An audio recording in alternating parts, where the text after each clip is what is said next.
श्री स्वामी समर्थ. श्रावणात या 3 भाज्या खाल्ल्या जातात तिथे पैसा कायम येत राहील.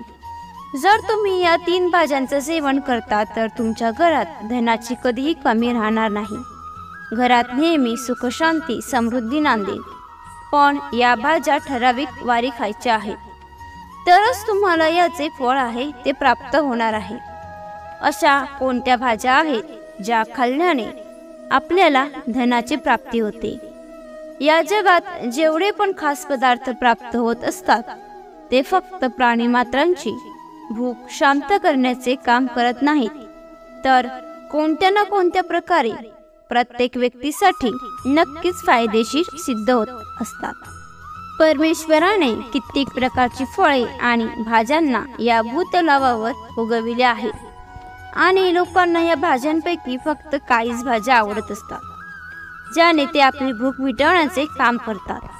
परंतु मित्रांनो, परमेश्वराने दिलेले प्रत्येक फळ भाज्यांना जर तुम्ही ग्रहण करता तर तुमच्या शरीरामध्ये कधीच कोणत्याही प्रकारचा शारीरिक अशक्तपणा येणार नाही, प्रोटीनची कमी होणार नाही, तसेच तुमचे शरीर नेहमी हसते खेळते ताजेतवाने फुलत राहील. वास्तुशास्त्राच्या फळ आणि भाज्यांच्या ज्ञानामध्ये सर्व काही लिहिले गेले आहे. त्यांच्या अंतर्गत जर तुम्ही आठवड्यातून फक्त काही भाज्यांचे सेवन करता, ज्यांच्या बाबतीत तुम्हाला आता या व्हिडिओमध्ये माहिती मी तुम्हाला सांगणार आहे, तर तुमच्या जीवनामध्ये तुम्हाला कधीही धनाची कमी होणार नाही. धनाचे आगमन तुमच्या जीवनामध्ये खूपच वेगाने सुरू होईल. तसेच माता लक्ष्मीचा आशीर्वाद तुम्हाला मिळेल. तुमच्या शरीरामध्येही तुम्हाला कधी प्रोटीनची व विटॅमिनची कमी पाहण्यास मिळणार नाही. मित्रांनो, आज तुम्हाला मी वनस्पती ज्ञान आणि वास्तुशास्त्राच्या अनुसार या भाज्यांच्या बाबतीत सांगणार आहे, ज्याने तुम्हाला माता लक्ष्मीचा आशीर्वाद मिळेल, श्रीहरी विष्णूंचाही आशीर्वाद मिळेल, तसेच शिवशंकर भोलेनाथांचे आशीर्वाद मला प्राप्त होईल. सर्वप्रथम तुम्ही कमेंट बॉक्समध्ये श्री स्वामी समर्थ अवश्य लिहा, कारण की तुमच्या जीवनामध्ये अडचणी असतील, तुमच्या मार्गातून जातील, समस्या येणार असतील तर त्या सर्व समस्या आपला रस्ता तुम्हाला पाहतच त्वरित बदलतील. कारण की आपल्या इष्टदेवी देवतांचा आशीर्वाद त्याला पण मिळतो. त्यांच्या जीवनामध्ये कधीच कष्ट येत नाहीत. मग तो तसे तर प्रत्येक जण आपल्या जीवनामध्ये भाज्यांचे सेवन दररोज करतो. भाज्यांमध्ये जे पौष्टिक तत्वे अस्तित्वात असतात ती तुमच्या शरीराच्या प्रोटीनच्या कमतरतेला पूर्ण करतात, शरीराचे प्रत्येक रोगालाही समाप्त करतात. परंतु पाहिले गेलेले आहे, सामान्यतः लोक टोमॅटो, कांदे, कोबी, बटाटे या सर्वांचे सेवन करतात, ज्याने फक्त काहीच प्रोटीनची पूर्ती तुमच्या शरीराची होऊन जाते. परंतु ज्या भाज्यांच्या बाबतीत मी तुम्हाला आता सांगणार आहे त्या भाज्यांच्या बाबतीत वनस्पती ज्ञानामध्ये स्पष्टपणे लिहिले गेले आहे. आणि जर तुम्ही या भाज्यांचे सेवन करता तर एका बाजूने तुम्हाला आयुर्वेदिक फायदा मिळेल, जसे की तुमच्या शरीराची प्रोटीन, विटॅमिन, आयरनची कमी पूर्ण प्रकारे समाप्त होऊन जाईल. तुमच्या शरीर खूपच जास्त घष्टपुष्ट होऊन जाईल आणि रोगांपासून मुक्ती मिळेल. आता दुसऱ्या बाजूने याचे तांत्रिक ज्ञान असे सांगते, जर तुम्ही या भाज्यांचे सेवन आठवड्यातून फक्त एकदाही करता तर तुम्हाला देवी लक्ष्मीचा आशीर्वाद मिळेल. म्हणजेच जर तुम्ही कर्जात बुडालेले असाल, घरामध्ये धन येण्याचे कमी झाले आहे, घराची बरकत होत नाही, देवी लक्ष्मीच्या आशीर्वादाने या तिन्हींपासून तुम्हाला सुटका मिळेल. म्हणजे गरिबी, दरिद्रता, परेशानी या सर्व काही तुमची पाठ सोडतील आणि तुमच्या जीवनावरती तुम्हाला कधी रुपयाची कमी असणार नाही. तुमच्याकडे पैसे येत राहतील, तुमच्या व्यापारामध्ये वाढ होईल, अजूनही कित्येक आशीर्वाद तुम्हाला देवी लक्ष्मीकडून प्राप्त होतील. जर तुमचा कोणी शत्रू तुमच्या मागे लागला आहे तर तोही श्रीहरी विष्णूंच्या आशीर्वादाने तुमची पाठ सोडून बाजूला होऊन जाईल. तसेच श्री हरी विष्णू शिवशंकर भोलेनाथांनी जर तुमच्यावर आपला हात ठेवला तर कोणी तुमच्यावर किती मोठी काळी जादूटोणा करून ठेवली असेल तर ते सर्व काही नष्ट होऊन जाईल. फक्त ज्या भाज्यांचे बाबतीत मी तुम्हाला सांगण्यात जात आहे त्या भाज्यांमध्ये तुम्हाला बस हे ध्यानात ठेवायचे आहे की आठवड्यातील फक्त त्याच दिवशी त्यांचे सेवन करा. ज्या दिवसांच्या बाबतीत तुम्हाला या व्हिडिओमध्ये मी माहिती देणार आहे, त्यामुळे माझा तुम्हाला वारंवार आग्रह आहे की या व्हिडिओला अर्धवट पाहू नका. कृपया करून या व्हिडिओला अगदी बारकाईने शेवटपर्यंत पहा, जेणेकरून तुमच्या जीवनातून सर्व समस्या मिटून जाण्यास मदत होईल. फक्त ज्या भाज्यांच्या बाबतीत तुम्हाला आता सांगण्यात जात आहे त्यापैकी सर्वात पहिल्या भाजीचे नाव आहे रताळ्याची भाजी असते. यामध्ये आयरन खूपच जास्त असते. जर तुम्ही रताळ्याच्या भाजीला नियमित रूपात आठवड्यातून फक्त एक दिवस खायला सुरुवात करता तर यांनी एका बाजूने तुमची सर्व ग्रह खूपच अधिक मजबूत बनतात. तुमच्यावरील दरिद्रता गरिबी निघून जाईल. तसेच तुम्हाला सांगू इच्छिते की देवी लक्ष्मीचा आशीर्वाद प्राप्त होतो, कारण की रताळ्याच्या भाजीचे जे मूळ असते त्यामध्ये देवी लक्ष्मीचा आशीर्वाद असतो आणि यात देवी लक्ष्मीचा वासही मानला गेलेला आहे. तसेच जास्तीत जास्त लोकांना हे बाब माहीत नसेल, परंतु वनस्पती ज्ञानाच्या अध्याय नंबर 21 मध्ये स्पष्टपणे सांगितले गेलेले आहे की ज्या पण व्यक्ती ते आठवड्यातून फक्त एकदा या रताळ्याच्या भाजीला जर घरात बनवले तर तिच्यावरील गरिबी दरिद्रता आपला वास सोडून देते. अशी व्यक्ती प्रत्येक प्रकारच्या समस्याशी लढण्यास सक्षम बनून जाते.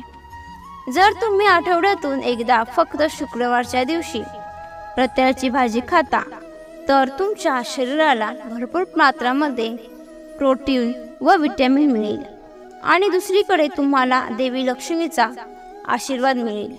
शक्य असेल तर शुक्रवारच्या दिवशीच रताळ्याच्या भाजीला खावे आणि तेही रात्रीच्या वेळी खाण्यास उत्तम राहील.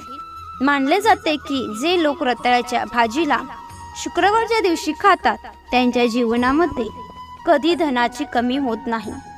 शुक्रवारचा दिवस श्री माता राणी लक्ष्मीचा दिवस मानला जातो. आपण रताळ्याची भाजी महाशिवरात्री आणि आषाढी एकादशीच्या दिवशी फक्त खातो. दुसऱ्या भाजींचे बाबतीत जे तुम्हाला मी सांगण्यात जात आहे ते ध्यान देऊन ऐका. ती आहे भोपळ्याची भाजी. भोपळ्याच्या भाजीला विज्ञानाच्या भाषेमध्ये सर्वात पौष्टिक भाजी म्हणून गणना केली जाते. यामध्ये प्रोटीन सत्वांचा आहार भरपूर असतो.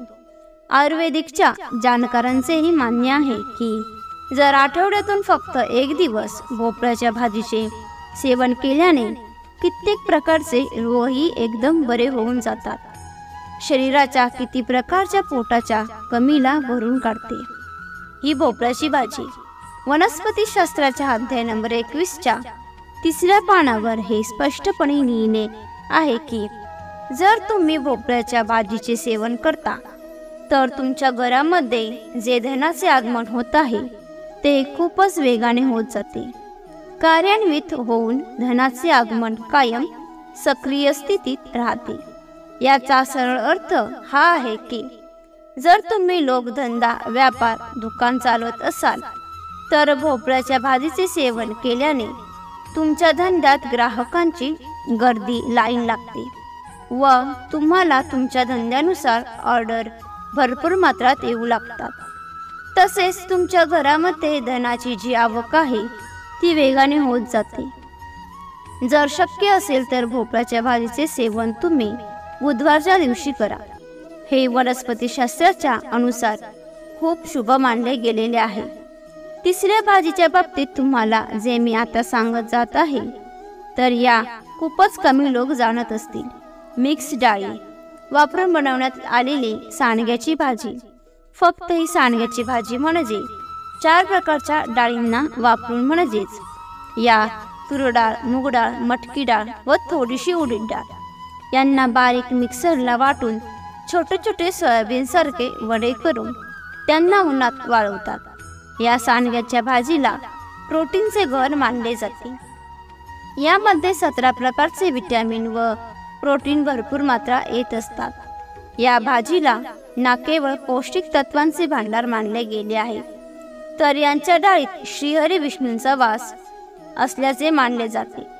हिचा रंग पिवळा असतो आणि पिवळा रंग श्री विष्णूंना अत्यंत प्रिय आहे। या भाजीचे सेवन तुम्हाला फक्त गुरुवारच्या दिवशी करायचे आहे, कारण की गुरुवारचा दिवस श्रीहरी विष्णूंचा व सूर्यदेवतेचा मानला जातो। याचे सेवन केल्याने तुमचा सूर्यग्रह मजबूत होतो। याचा अर्थ आहे की तुमच्या जीवनाचे जे नवग्रह आहेत ते तुमचे नेहमी साथ देत, सोबतच तुमचा गुरुग्रहही मजबूत बनेल आणि श्रीहरी विष्णूंचा ज्या पण व्यक्तीला आशीर्वाद प्राप्त होतो, तर अशा व्यक्तींच्या जीवनामध्ये आकस्मिक धनाची प्राप्ती होते। आकस्मिक धन होतो म्हणजेच एकदमपणे कुठून तरी तुमच्याजवळ पैसे येतील, किंवा मग तुम्ही धंदा व्यापार नोकरी करत असाल तर तुम्हाला अचानक उन्नती प्राप्त मिळेल। आणि मित्रांनो, येथे आपणास मी हे आवर्जून सांगू इच्छिते की हिंदू पुराणाच्या अनुसार देवी लक्ष्मीच्या हातात धन देण्याचे कार्य असते, परंतु कोणास किती धन द्यावे हे मात्र श्रीहरी विष्णूंच्या हातात असते। त्यामुळे गुरुवारच्या दिवशी तुम्ही या भाजीचे सेवन अवश्य करा। आता ज्या चौथ्या भाजीविषयी तुम्हाला सांगण्यात जात आहे, तर ही पाने आहेत, त्याचा तुम्हाला जेवणात भरपूर वापर करावा लागेल, तर ती आहे कढीपत्त्याची पाने। कढीपत्ता जर तुम्ही तुमच्या जीवनात वापरता तर वनस्पतीशास्त्राच्या अध्याय नंबर 21 मध्ये स्पष्टपणे सांगितले गेलेले आहे, जो पण कढीपत्त्याचा वापर करतो त्यांच्या जीवनामध्ये जे पण शत्रू आहेत आणि शत्रू जर त्यांचे नुकसान करू इच्छितात तर ते त्यात कधीच यशस्वी होऊ शकणार नाही। जर कोणी असे करू इच्छितो तर उलट त्याचे नुकसान होईल। मित्रांनो, असे मानले जाते की कढीपत्ता लोकांच्या वरील अशा काळाला बाजूला करतो ज्यांच्यावर खूपच अधिक समस्या सुरू आहे। असे मानले जाते की कढीपत्त्याचे जे रूप असते त्यावर श्री महादेवांचा वास असतो, आणि जर तुम्ही या कढीपत्त्याचे सेवन करता तर तुमच्या जीवनात तुम्हाला महादेवांचा आशीर्वाद प्राप्त होतो, अर्थात साक्षात काळही तुमचे काहीच बिघडवू शकणार नाही। फक्त कढीपत्ता खाणाऱ्या व्यक्तीला कधी हार्ट अटॅक येत नाही, कारण याच्या सेवनाने शरीरातील कोलेस्ट्रॉल पूर्णतः नष्ट होते, आणि या गोष्टीला विज्ञानात सिद्धही केले गेलेले आहे। तुम्हाला ही माहिती आवडली असेल तर लाईक आणि शेअर करा। तसेच अशीच माहिती नेहमी ऐकण्यासाठी चॅनलला सबस्क्राईब नक्की करा। श्री सद्गुरू स्वामी समर्थ। धन्यवाद।